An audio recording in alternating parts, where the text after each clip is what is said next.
All right, today we're going to dive into a question that's super simple on the surface, but actually really profound. In your life, are you the lion, moving with a clear purpose, with total conviction? Or are you the goat, kind of just getting swayed by whatever comes along? Let's figure that out. So let's just start right there. Take a second and really think about it. When you're facing a challenge at work, or a tough decision in your personal life, or even just the small stuff that happens every day, how do you react? Like a lion or like a goat? The answer, believe me, tells you a whole lot more than you might think. So, what does a directionless life even look like? It's not usually some big, dramatic failure. It's often way more subtle.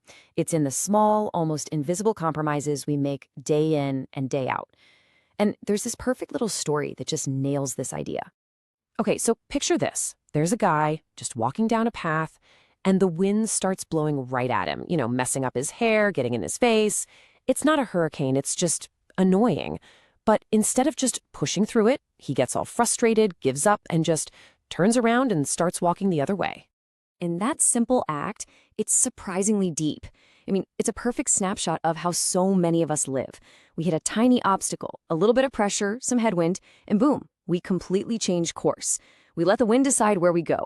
And that, right there, is the very essence of living like a goat, easily pushed around, easily diverted from your path. So this brings us to the real core of this whole thing, the huge difference between the goat and the lion.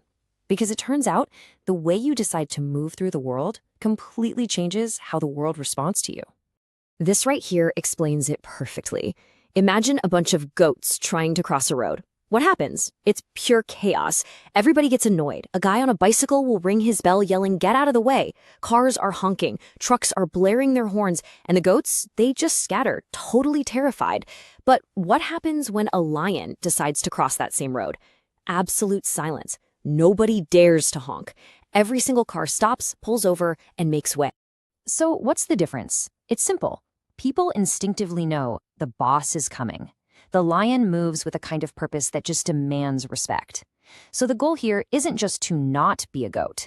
It's to become the bapu, which basically means the boss, the leader, of your own life, the one people make way for, because they can see your direction is crystal clear and your conviction is just unshakable. Okay, so how do you do that? How do you actually become the lion, the boss of your own path? Well, it's not about being loud or aggressive or powerful in the ways we usually think. No, it's about building your life on an incredibly solid foundation. And that foundation is built on something called usul, or principles.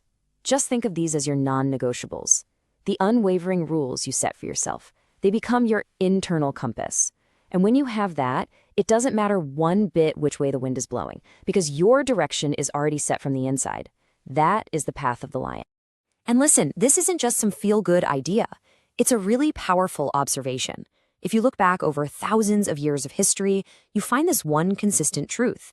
People who lived by a strong set of principles were never left incomplete. Their lives felt whole, they felt full of purpose. But hold on, there's one more crucial piece to this whole puzzle. See, it's not enough to just wake up one day and decide you're a lion. You have to be authentic about it.